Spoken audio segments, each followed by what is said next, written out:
नयस्य इंद्रो वरुणो न मित्रो व्रतमर्यमानमिनन्ति रुद्रः नारातयस्तमिदं स्वस्ति हुए देवं सवितारं नमोभिः। ये ऋग्वेद का मंत्र है, मंडल 2, सूक्त संख्या 38 और मंत्र संख्या 9। इसमें बात कही गई है कि सविता शब्द आता है। सविता का मतलब होता है सविता जगतः प्रसविता, प्रसव करना, पैदा करना। तो संपूर्ण संसार को पैदा करने वाले सविता अर्थात खालिकुल मुल्क, जिसको आप कह सकते हैं अल्लाह ताला को। तो बात कही गई है कि जिसके आदेश का उल्लंघन न तो इंद्र कर सकते हैं, न तो वरुण कर सकते हैं, न तो आर्यमा कर सकते हैं। ये सब बड़े बड़े ओहदेदार लोग हैं। एक पूरे कायनात के व्यवस्था में इंद्र पानी बरसाने वाले हैं, आर्यमा अनाज पहुंचाने वाले हैं। नयस्य इंद्रो वरुणो, वरुण जो है पानी के रूप में आपके पूरे कण कण में व्याप्त हैं ताकि किसी को पानी के बगैर तकलीफ़ न हो। ये सब जितने भी हैं ये अलग अलग व्यवस्था में लगे हुए हैं। तो इनकी बात कही जा रही है ऋग्वेद में कि व्रतम अर्यमान मिनन्ति रुद्रः। रुद्र जिनको शंकर भगवान की आज उपाधि मिलती है, ऋग्वेद में वो रुद्र कहलाते थे। ऋग्वेद के ज़माने तक शिव या शंकर जी की चर्चा कहीं नहीं मिलती है। ये यजुर्वेद में, यजुर्वेद से शुरू हुआ है शिव जी की कल्पना। तो ये बड़ी बड़ी हस्तियाँ उस सविता खालिके मुल्क के आदेश को उल्लंघन करने की हिम्मत भी नहीं करते थे। इसी का कुछ प्रकारांतर से, मैंने कहने के तरीक़े से कुछ अलग तरीका कुरान शरीफ ने अपनाया है। कुरान शरीफ में बात आती है वतलु मा उहिय अलैका मिन किताबि रब्बिका ला मुबद्दिल ली कलिमातिही, कि नबी जो आपसे बात कही जा रही है अल्लाह के किताब से बिल्कुल वही बातें कह दीजिए, और किसी में मजाल ही नहीं कि अल्लाह के फरमान को थोड़ा भी बदल सके, किसी में नहीं है। ये थोड़ा एक सामंजस्य जैसा वेद का और कुरान शरीफ का है। अब वो अल्लाह कैसा है, मैं वेद और कुरान दोनों से आपके सामने पेश कर रहा हूँ। अल्लाह का जो विशेषता, अल्लाह की जो विशेषता बताई गई है, जो उसकी खुसूसियात जो किताबों में बताई गई है वो मैं बताऊं। अल्लाह वो है, ऋग्वेद के 10वें मंडल में बात आती है हिरण्य गर्भ समवर्तताग्रे भूतस्य जाता पतिरेक आसीत् सदाधार पृथ्वीं द्यामुते माम कस्मै देवाय हविषा विधेम। कहते हैं हिरण्य गर्भ नाम के ऋषि अपने शिष्यों को बता रहे हैं कि जिसने दुनिया में सबसे पहले पानी पैदा किया और पानी से ही तमाम प्राणियों को पैदा किया। भूत कहते हैं प्राणियों को, मखलूक को। भूतस्य जात पतिरेक आसीत, और तमाम मखलूक जो दुनिया में पैदा किया है, तमाम प्राणी जो दुनिया में पैदा किया है, उन सब का अकेला मालिक है। पतिरेक आसीत सदाधार पृथ्वी, उसी ने अपनी हिकमत से ज़मीन को नीचे रखा और आसमान को ऊपर किया। सदाधार पृथ्वीं द्यामुते माम कस्मै देवाय हविषा विधेम। उसी पर ब्रह्म परमेश्वर की समर्पित भाव से उपासना की जाए। ठीक यही बात कुरान शरीफ में आती है। सूरा अंबिया 21 नंबर का सूरा है और आयत नंबर 30 है। अवलम यरल लजीना कफरू मीनस समावाते वल अर्द कानता रतकन फफतकना हुमा वजअलना मिनल माई कुल्ले शयीन हयीन अफला युमिनून। बिल्कुल वही बात आती है ये कुरान शरीफ में कि ये जो ईश्वरीय सत्ता का इनकार करने वाले लोग हैं, ईश्वरीय व्यवस्था को नहीं मानने वाले लोग हैं, उनको ये पता नहीं चलता कि ज़मीन और आसमान एक ही में मिला हुआ था। मैंने उसको ज़मीन को नीचे और आसमान को ऊपर किया और पानी से तमाम मखलूक को, तमाम प्राणी को मैंने पैदा किया और पानी जितने भी जिंदा मखलूक हैं उन सबों को पानी से मैंने पैदा किया। इसके बाद भी ये नहीं मानने वाले लोग हैं, इनको समझाया जाए। वो देखिए कितना साम्य है। और देखिए बात कही जा रही है और उसकी खूबियाँ देखिए अल्लाह की। य आत्मदा बलदा यस्य विश्वे उपासते प्रशिसं यस्य देवाः यस्य छायामृतं यस्य मृत्युः कस्मै देवाय हविषा विधेम। कहते हैं कि यह आत्मदा वही रूह अता करने वाला है, बलदा और वही कुव्वत अता करने वाला है। बलदा यस्य विश्वे, ऐसा नहीं कि कुरान शरीफ में आया है तो सिर्फ मुसलमान भाइयों का ही, संपूर्ण कायनात में सब प्राणियों को रूह अता करने वाला वही है और वही कुव्वत अदा करने वाला है, वही आपके अंदर ताकत पैदा करने वाला है, आपको पालने वाला है। उपासते प्रशिसम यस्य देवाः, और दुनिया में जितने भी पेड़ पौधे नदी झरने जितनी भी चीज़ें अल्लाह ताला ने पैदा किया है वे सब के सब उनको देव स्वरूप इसलिए माना जाता है कि वे अल्लाह की बातों को अल्लाह के हुक्म के मुताबिक तिल भर भी इधर से उधर नहीं करते। सूरज चाँद पेड़ पौधे, पेड़ को देखिए एक नन्हे से कुल्हाड़ी से आदमी काट काट करके तिल तिल कर डालता है। अगर पेड़ चाहता तो एक टहनी आपके ऊपर गिरा देता और वो आदमी नेस्त नाबूद हो जाता, लेकिन ईश्वर का निर्देश का पालन करता है, वो कुछ भी नहीं बोलता। ठीक उसी तरह से इसीलिए उनको देव का रूप दिया गया, बताया गया है कि ये देवता स्वरूप है।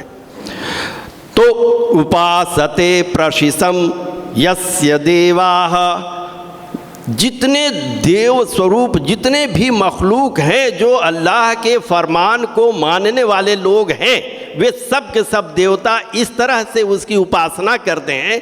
प्रशिसम प्रकृष्ट फरमा बरदार शागिर्द की तरह, अच्छे शिष्यों की तरह सब के सब उसकी उपासना करते हैं।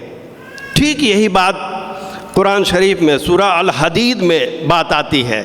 सब्बह लिल्लाहि माफ़ी समावाते वल अर्द, ने जितने भी कायनात में जितनी भी चीज़ें हैं सब के सब उसी की तस्बीह कर रहे हैं। वह हुवल अज़ीज़ुल हकीम, सब्बह लिल्लाहि माफ़ी समावाते वल अर्द वह हु अज़ीज़ुल हकीम व लहु मुल्कुस समावाते युही व युमीतु। अच्छा, ऋग्वेद की बात मैंने बताया कि उसी के हाथ में जिंदगी और मौत है। यस्य छाया मृतम यस्य मृत्यु, ठीक वही बात करें, युही व युमीतु, उसी के हाथ में हयात है और मौत है। कितना साम्य बातें हैं वेद और कुरान की। और भी देखिए, जैसे शागिर्द लोग अपने गुरु से पूछते हैं कि वो कैसा है, कौन है, कहाँ से दिखेगा, तो उनके गुरु कहते हैं कि यत् चक्षुषा न पश्यति येन चक्षुषी पश्यति, जो आँखों से दिखाई नहीं देता है बल्कि आँखें उसके बदौलत देखती हैं। त्वम विद्धि, तुम जान लो, तद ब्रह्म, वही ब्रह्म है, वही उपासना की योग्य है। नेदम यदि तुम उपासते, तुम दर दर जो भटकते फिर रहे हो, जिसको तिसको उपासना करते फिर रहे हो, वो तुम्हारा उपास्य नहीं है। ये ऋग्वेद का मंत्र है और केन उपनिषद में ये बात आती है। ठीक यही बात कुरान शरीफ में बात आती है। ला युद्रिकुहुल अब्सार, वो आँखों से नहीं दिखाई देता है। वहुव युरिदुल अब्सार, बल्कि उसके बदौलत आँखें देखती हैं। वहुव खलीफुल, वहुव लतीफ़ुल खबीर, और वो सूक्ष्म से सूक्ष्म बातों को देख ले रहा है, चीज़ों को देख ले रहा है और हर दम आपकी खबर ले रहा है। वो खुदा है, वो अल्लाह है, वो परमात्मा है, तुम जान लो। ऐसा नहीं कि जहाँ तहाँ आप अपनी उपासना, अपना सर पटकते रहें और फिर जिस परमात्मा के ने आपको इस धरती पर भेजा है उस दायित्व को, उस जिम्मेदारी को आप भूल ही गए हैं। तो अब आप अपनी बड़प्पन देखिए। अब आपको अल्लाह ताला ने कितना ऊंचे मकाम हासिल किया है। पूरे कायनात में अशरफुल मखलूक़ात की हैसियत से आपको पैदा किया है। और हुवल लज़ी खलक़त, क्या वो खलाइफ़ल अर्ज़ी की ज़मीन पे अपना प्रतिनिधि बना करके भेजा है परमेश्वर ने। जो परमेश्वर, जो खुदा, जो अल्लाह पूरे कायनात का मालिक है। एक हमारे, मैंने पीएचडी के वो थीसिस में लिखा है कि उसकी सत्ता ऐसी है जैसे कि प्रकाश की गति जो है 1,85,000 शायद वो प्रति मिनट की रफ्तार से वो उसकी गति है प्रकाश की। तो अमेरिका में इसका प्रयोग चल रहा है, बड़ा सा वो लगाया गया है चुंबकीय शक्ति, और आवाज़ को कि मेरी आवाज़ इस छोर से उस छोर तक कब पहुंचेगी, तो लोगों ने अनुमान लगाया कि हमारी आवाज़ जो है 50,000 अरब प्रकाश वर्ष। सोचिए कि प्रकाश की गति देखिए, और हमारी आवाज़ पहुंचेगी एक छोर से दूसरे छोर तक। ये तो अनुमान है, इससे भी न जाने कितनी दूरी होगी, ये तो एक अंदाज है। ऐसे सत्तावान परमेश्वर ने अपना प्रतिनिधि आपको बना करके भेजा है।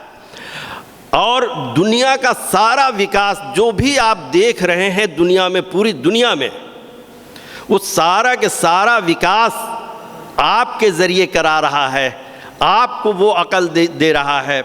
वो कुरान शरीफ में बात आती है, वह कुल्लु वदल्लाहुल हुस्ना, जितने भी मखलूक पैदा किया है सब में कुछ न कुछ खूबी अता करने का वादा किया है, और इंसानों को वो सारी खूबियाँ पहचानने की खूबी अता करी है।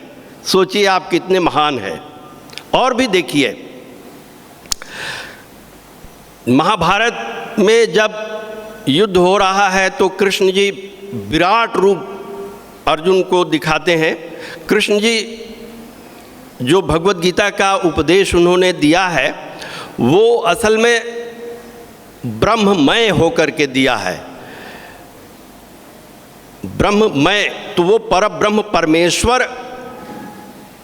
और हदीस कुदसी, जो इस्लाम भाई वाले, इस्लाम को मानने वाले हैं, वो हदीस कुदसी के बारे में अच्छी तरह जानते हैं कि ज़ुबान तो कृष्ण जी की है और वाणी जो है परब्रह्म परमेश्वर की है। और इसका प्रमाण महाभारत के भीष्म पर्व में ही मिलता है, जब अर्जुन पूछते हैं कि ये प्रभु मैं तो वो भूल गया भगवत गीता। बहुत दिन शासन युधिष्ठिर का चला और एक दिन मौका निकाल के वो पूछने लगे कि मैं मुझे फिर से गीता बता दीजिए। मैं भूल गया। तो उन्होंने कहा कि बड़ी जोर से डांटा कि नूनम अश्रद्धाधानो असि दुर्मेधो यसी पांडवा परम ही ब्रह्म कथितम योग युक्तेन तन्मया, कि पर ब्रह्म परमेश्वर मेरे अंदर योग युक्त होकर के वो गीता का उपदेश दिए हैं, मैं तुमको अब कहाँ से गीता बता दूं। तो वो पर ब्रह्म परमेश्वर ने अर्जुन को वो विराट रूप दिखाया महाभारत के कुरुक्षेत्र में। वो विराट रूप को देख करके अर्जुन कहते हैं नान्तम न मध्यम न पुनस्तवादिम पश्यामि विश्वेश्वर विश्वरूपम, कि हे प्रभु न तो आपका आदि दिखाई दे रहा है, न तो अंत दिखाई दे रहा है, न तो मध्य दिखाई दे रहा है, संपूर्ण विश्व में आप ही आप नजर आ रहे हैं।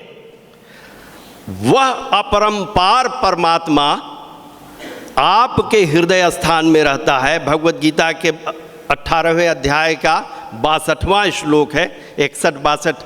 देखिए, ईश्वरः सर्वभूतानां हृद्देशे अर्जुन तिष्ठति भ्राम्यन् सर्वभूतानि यंत्रारूढ़ानि मायया, कि सारे प्राणी उस परमेश्वर को नहीं जान पा रहे हैं, जैसे वो खुद यंत्रवत हो गए हैं, जैसे कोई मशीन उसमें फिट कर दिया गया है। अरे भाई, तुमको सोचने समझने की और विचार करने की क्षमता दी गई है ना, तो तुम सोचो कि तुमको किसने पैदा किया। तो वो परमात्मा जो है ईश्वर सर्वभूतानां हृद्देशे अर्जुन तिष्ठति भ्राम्यन् सर्वभूतानि यंत्रारूढ़ानि मायया तमेव शरणं गच्छ सर्वभावेन भारत तत्प्रसादात् परां शांतिम अचिरेण परां शांतिम प्राप्स्यसि शाश्वतम, कि उसी की कृपा से तुम परम धाम को पा सकते हो, परम गति को पा सकते हो, मोक्ष को पा सकते हो। उसी की इबादत करो, उसी की उपासना करो, उसी के शरण में बनो, उसी के शरण में जाओ।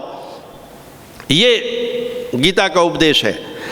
तो अब सोचिए कि आप कितना महान हैं। वह अखंड मंडलाकार, वह अपरंपार परमात्मा आपके हृदय स्थान में रहता है, तो आप कितने महान हुए, आप सोचिए अपने से। इतना ही नहीं,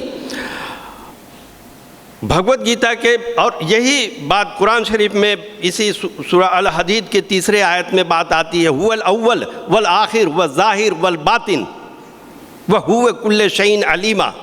वही अव्वल है, वही आखिर है, वही ज़ाहिर है, वही बातिन है, और वही सब कुछ जानने वाला है। न अंतम न मध्यम न पुनस्तवादिम पश्यामि विश्वेश्वर विश्वरूपम। बिल्कुल उसी का नमूना देखिए मेरा किस तरह से मेल है। फिर देखिए, आप अपनी महानता देखिए, उसमें भगवत गीता में ही 14वें अध्याय के 4थे श्लोक में बात कही गई है।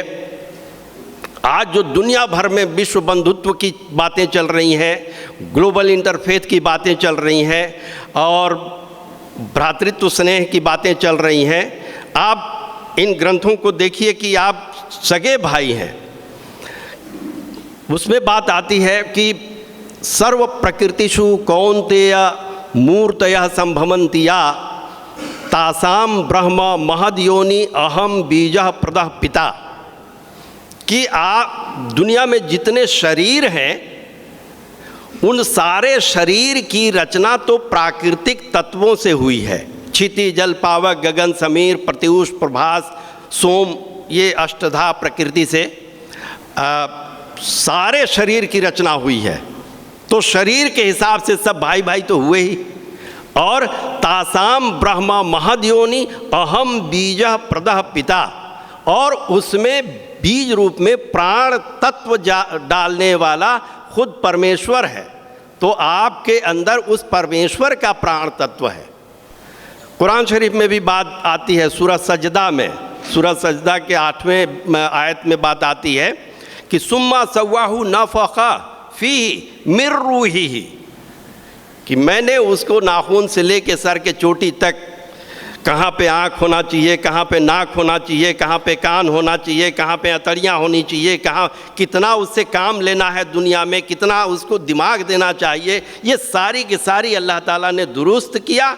और फिर फी मिर रूही, अपना रूह डाला। अरे भाइयों सोचिए कि आप कितना प्यारे हैं प्रभु के, अपने स्वामी के कितना प्यारे हैं और कितनी बड़ी मर्तबा आपको अता की गई है। सोचने की बात है और अमल करने की बात है कि ऐसी महानता हम गंवा न दें, ऐसी महानता हम खो न दें और उसके पास जाने की नौबत ही नहीं आए, ऐसी ही मैं भटकता रहूं, ऐसा कभी न हो। इस पे हमें हमेशा गौर करते रहना चाहिए। अब देखिए, जब वो ज़मीन पर हमें भेजा तो हमारे सामने दो रास्ते बताए। एक तो आसुरी वृत्ति का, शैतानियत का जिसको कहिए, और दूसरे अमली जो हमारे नबियों ने हमें बताया है वो रास्ता बताया। भगवत गीता में 8वें अध्याय के 26वें श्लोक में बात कही गई है, शुक्ल कृष्णे गतिर्येते जगतः शाश्वते मते एकया यात्यनावृत्ति अन्यया वर्तते पुनः, कि शुक्ल और कृष्ण, अच्छाई और बुराई, दिन और रात, नेकी और बदी, ये उसी समय कायनात को जब अल्लाह ताला ने बनाया उसी समय इसको भी बना दिया है।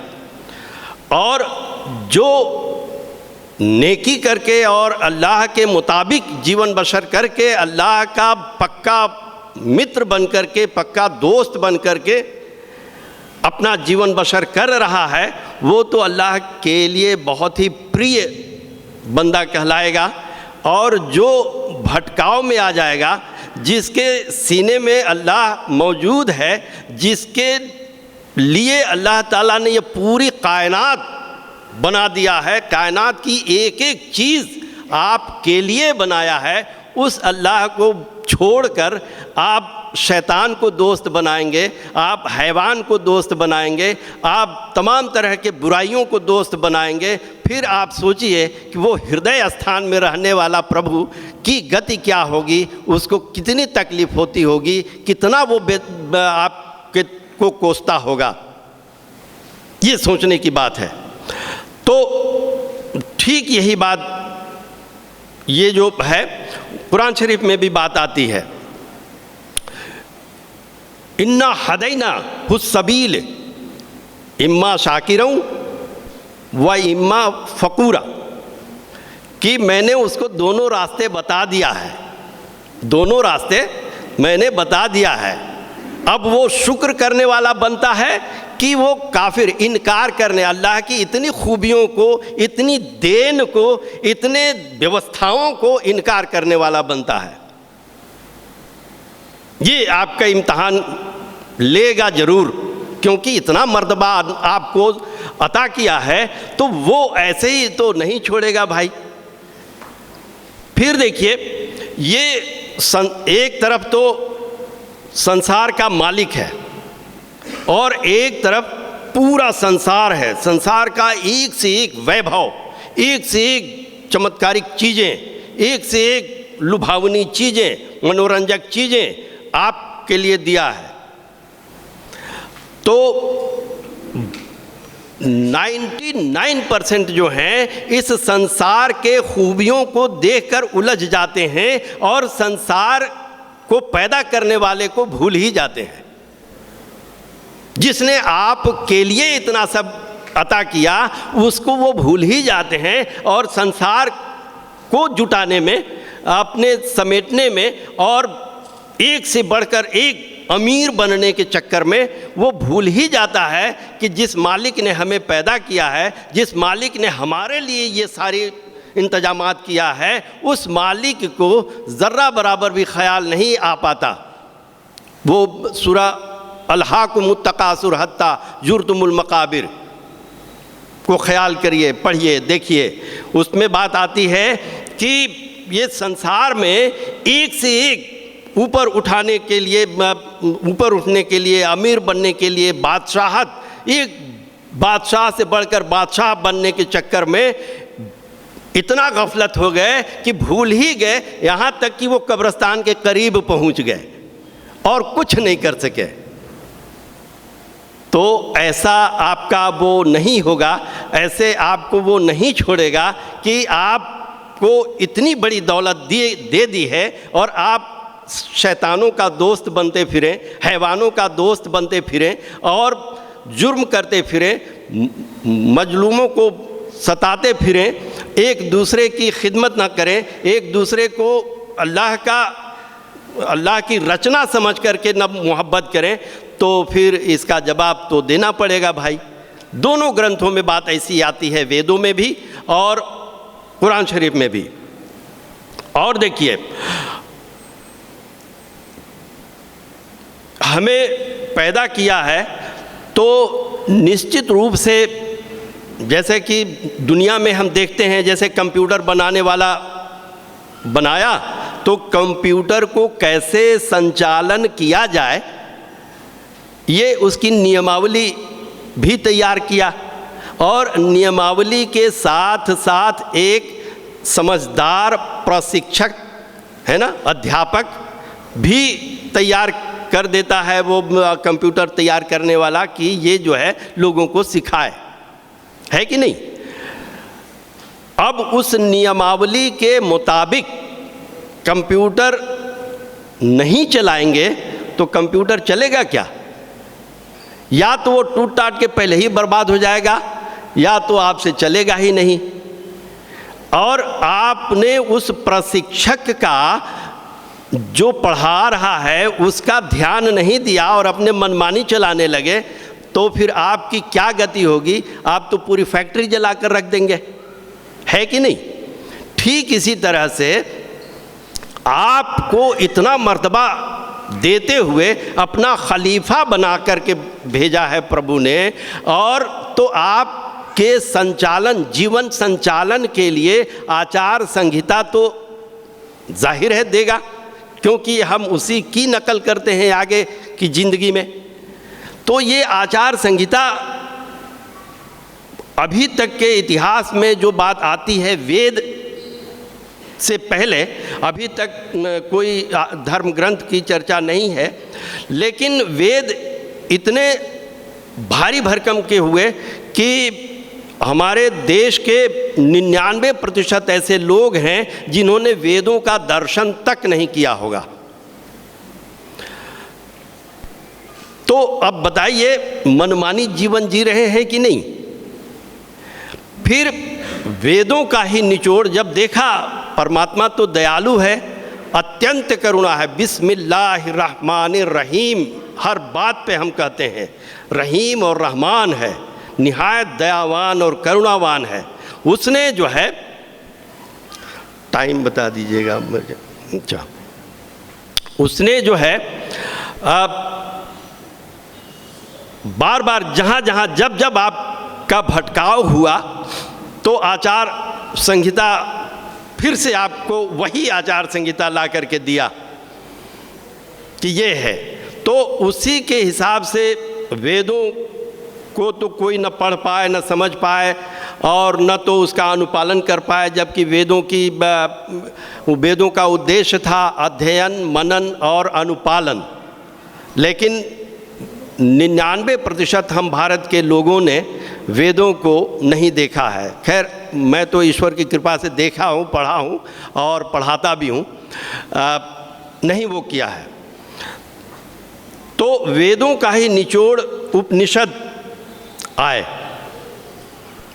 उपनिषद ऋषियों ने अपने पास शागिर्दों को बैठा बैठा करके वेदों के जो शिक्षाएं हैं वो बताने लग गए, तो उनको उपनिषद कहा गया। उप कहते हैं करीब बैठना, और निषद मैंने बताना। करीब बैठा के जो वेदों की बातों को बताई जा रही थी वो उपनिषद कहलाते हैं। उपनिषद भी इतने आम फहम नहीं हुए कि उसको सही सही पढ़ा जाए, उसका लोगों में प्रचार प्रसार किया जाए, खुद अनुपालन किया जाए, ऐसा उनके उसमें भी समझ में नहीं था।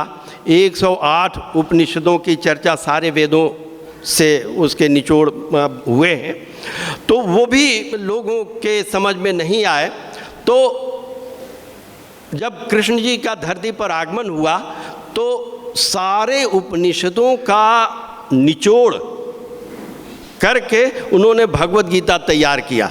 भगवत गीता का आकार प्रकार इतना ही बड़ा है, इसमें 700 श्लोक मौजूद हैं और सारे धर्मों का, विश्व में जितने भी धर्म चले हैं, चल रहे हैं, उन सारे का मूल तत्व जो है इसमें मौजूद है। इसमें हिंदू भाई होंगे, हिंदू भाई क्या, सारे भारतीयों को भगवत गीता पढ़ना चाहिए, लेकिन आप लोग खुद अपने दिल से अपनाइए कि बताइए कि आपने भगवत गीता क्या कभी पढ़ा है। आप पूरे देश में घूम जाइए, 95% ऐसे लोग हैं जो भगवत गीता नहीं पढ़े हैं। तो बताइए, जो आचार संहिता के अनुकूल आपको आचरण करना चाहिए था, वो आचार संहिता आपने नहीं पढ़ा। इसी कमी को देखते हुए, बल इसी के अनुकूल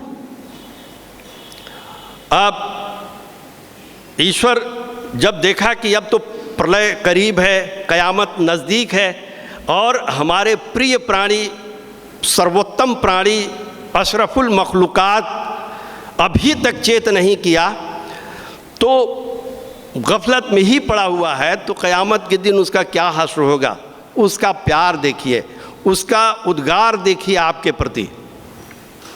कुरान शरीफ जब अरब से नाजिल हुआ तो बिल्कुल वही संदेश जो वेदों में दिया गया था, वही संदेश जो उपनिषदों के माध्यम से दिया गया था, वही संदेश जो भगवत गीता के माध्यम से दिया गया है, वही संदेश कुरान के माध्यम से आपके हाथ में आया। और कुरान शरीफ ने साफ कह दिया कि मा यकालू लक इल्ला कद कील अली रुसुली मिन कबलिक, के रसूल, मैं कोई नई बात नहीं कह रहा हूँ, पहले के रसूलों के जरिए जो बातें कही जा चुकी हैं वही आपको बताई जा रही है। सूरह ताहा के 3 नंबर पे बात आती है, वह इल्ला तज़किरतल लिमन यख्शा। ये जो कुरान दिया जा रहा है वो रिमाइंडर है पहले की किताबों का। क्यों कि तुम्हें इतने मुक़द्दस किताब दिए गए, तुमने गंवा दिया, तुमने पढ़ा ही नहीं। अब वो किताब जैसे ही नाजिल हुई तो सबसे पहले दुनिया में यही निर्देश दिया गया, इक़रा बिस्मि रब्बिकल लज़ी खल्क़, पढ़ो अल्लाह के नाम से इस किताब को। और पढ़ने के लिए अनिवार्य कर दिया कि जो इस किताब को नहीं पढ़ेगा वो मानव कहलाने का हकदार ही नहीं है, वो इंसान कहलाने का हकदार ही नहीं है। ऐसा तो पूरे दुनिया वालों के लिए, पूरे इंसान के लिए ये किताब दी गई, जिसको बात समझ में। तो देखिए, इसमें 2 तरह के इंसान बट गए। भगवत गीता कहता है 7वें अध्याय में कि इस दुनिया को चाहने वाले लोग, संसार को चाहने वाले लोग, संसार में जो भी चाहता है मैं उसको दे देता हूँ, है। 9वें अध्याय में बात आती है कि यहाँ तक कि वह जब स्वर्ग भी मांगता है तो स्वर्ग भी दे देता हूँ, लेकिन ते तम भुक्त्वा विशाल लोकम, जो ये स्वर्ग है, विशाल स्वर्ग का भुगतान करने के बाद छीणे पुण्य, जब उसका, भाई आप रुपया पैसा कमा के गए किसी 5 स्टार होटल में मस्ती कर रहे हैं और जब पैसा ख़त्म हो जाएगा तो फिर यहीं कि यहीं आएंगे, है कि नहीं। ठीक उसी तरह से छीणे पुण्य भूमि लोकम मर्त्य लोकम विशंति, जब उसका पुण्य छीण हो जाता है, जब उसका पुण्य जो है, जो कमाई करके स्वर्ग की मांग किया है, यहाँ दुनिया की सारी चीज़ें आपको दे देता है, यहाँ तक कि स्वर्ग भी मांगते हैं तो वो स्वर्ग भी दे देता है। लेकिन छिणे पुण्य मर्त्यलोकम विसंति। और वो जब पुण्य क्षीण हो जाता है तो इसी मर्त्यलोक में वापस आना पड़ता है। फिर जब वापस आए तो ज़रूरी नहीं कि आपको ये आदमी का इतना खूबसूरत चेहरा और प्रभु का खलीफा, प्रभु का प्रतिनिधि बने। क्यों कि वो रफ्तार निरंतर, उसकी रचना की रफ्तार जो है चलती रह रही है। फिर आपको 84 लाख योनियों में कुत्ता बनाता है कि कीड़ा बनाता है कि बिल्ली बनाता है कि गधा बनाता है, कि क्योंकि सारे उसके मखलूक हैं, सभी उसके प्रिय हैं। आप देखिए कि आपको क्या, क्योंकि मनुष्य का जब सीट खाली नहीं है, भीड़ पूरी भर गई है और वहाँ से आने वाला आदमी बैठने के लिए खोजेगा तो कहाँ बैठेगा? उसको तो कहा ही जाएगा कि भाई खड़ा रहा पीछे, है कि नहीं? ठीक उसी तरह से आप स्वर्ग का भी भोग लेंगे और जब स्वर्ग से मर्त्यलोक में आएंगे तो उस समय आपके मानव जीवन का कोई जब स्थान ही नहीं रहेगा तो उसकी जो सारी रचनाएं हैं, 84 लाख योनियों की रचनाएं हैं उसकी, तरह तरह के, किसी योनि में डाल देगा। अब भुगतिए, किसी नाली के कीड़े में डाल देगा, किसी टट्टी के कीड़े में डाल देगा, क्या बिगाड़ लेंगे उसका? आप मालिक है। तो इसकी चिंतन होनी चाहिए कि अब वो परमेश्वर कह रहा है कि ऐसी सूरत में ये सबकी आयु निर्धारित है। गौर करिए, सबकी आयु निर्धारित है। भगवत गीता के 8वें अध्याय का 16वां मंत्र है कि आ ब्रह्म भुवनाल लोका पुनरावर्तिनो अर्जुन माम उपेत्य कौन्तेय पुनर्जन्म न विद्यते। के ब्रह्मा से लेकर धरती पर जितने भी मखलूक हैं सबकी आयु निर्धारित है और वो अपनी आयु पे उसको मरना है। धरती पे जितने भी देवी देवता हैं, ब्रह्मा से लेकर जितने भी देवी देवता हैं, सबका विनाश होना है महाप्रलय के समय, है ना।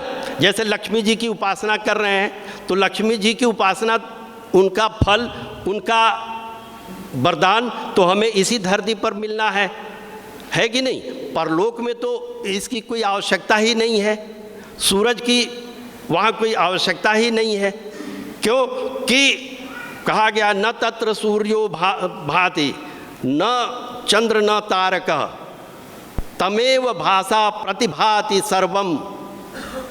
कहते हैं कि वहाँ तो सूरज की भी आवश्यकता नहीं है, उसी के प्रकाश से संपूर्ण ब्रह्मांड प्रकाशित हो रहा है। तमेव भाषा, भाषा माने प्रकाश, से प्रतिभाति सर्वम, उसी से प्रकाशित होकर के सभी प्रकाश फैल रहे हैं। ये रोशनी जो भी देख रहे हैं आप, उसी के प्रकाश से रिफ्लेक्शन होकर के आपको सुख दे रहा है। ये इस संसार की ही देन है, परलोक में वो नहीं मिलेगा। परलोक में तभी आपको सुख मिलेगा कि आप परलोक के लिए इंतजाम करें, है ना। नहीं तो वो फिर बार बार आना जाना होगा। इसीलिए इस्लाम में पुनर्जन्म की संकल्पना नहीं है, वो सिर्फ उसी परमेश्वर को मानता है, उसी परमेश्वर पर अपना निछावर होता है।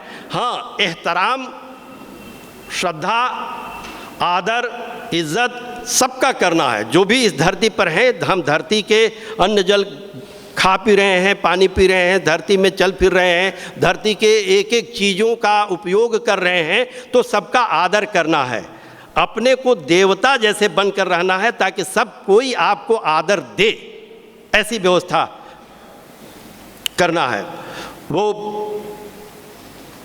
यजुर्वेद में एक बात आती है कि याम मेधा देवगणा पितरश्चोपासते ताम मेधयाग्नि माम कुरु। ऐसा क्योंकि ये मेधाग्नि, वही मेधा, वही बुद्धि मुझे दो कि जिसके वजह से देवता लोग और हमारे पुरखे लोग आदर पाए हैं। पितरश्चोपासते, उपासना के योग्य समझे जाते हैं, वही बुद्धि हमको दो, हम भटक न सकें। ये यजुर्वेद का मंत्र है। तो अब देखिए उस एक परमात्मा को क्यों मानने की बात है।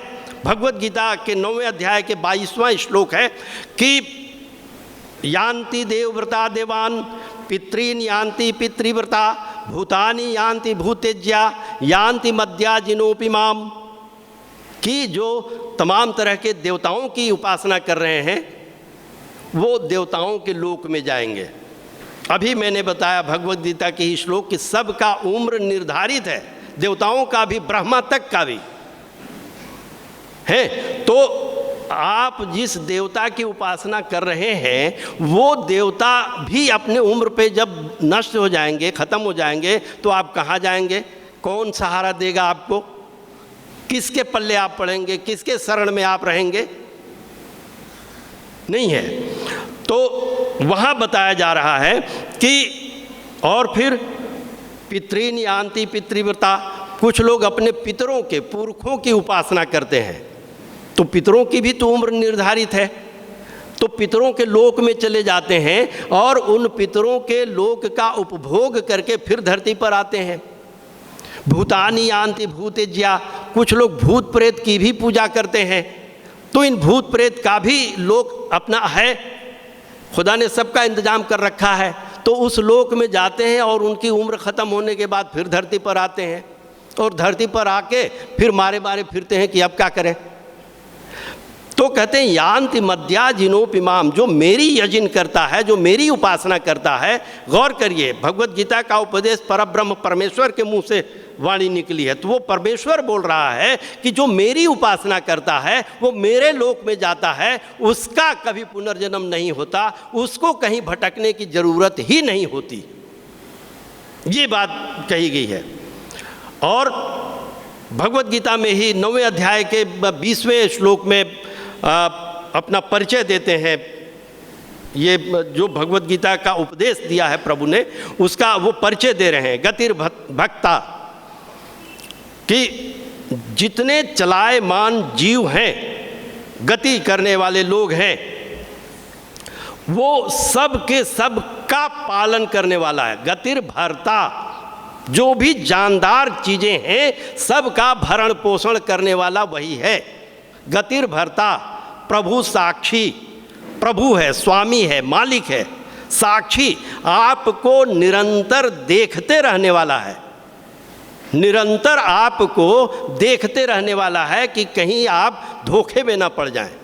लेकिन वो न्यूट्रल, अच्छा वो न्यूट्रल रहता है, आपको जिम्मा दे दिया है, आपको अकल दे दिया है, आपको सोचने समझने की शक्ति दे रखी है, इसलिए आपके ऊपर छोड़ दिया है कि देखें ये क्या करता है, उसका सही सदुपयोग करता है कि नहीं, जो मैंने उसको दिल दिमाग दिया है।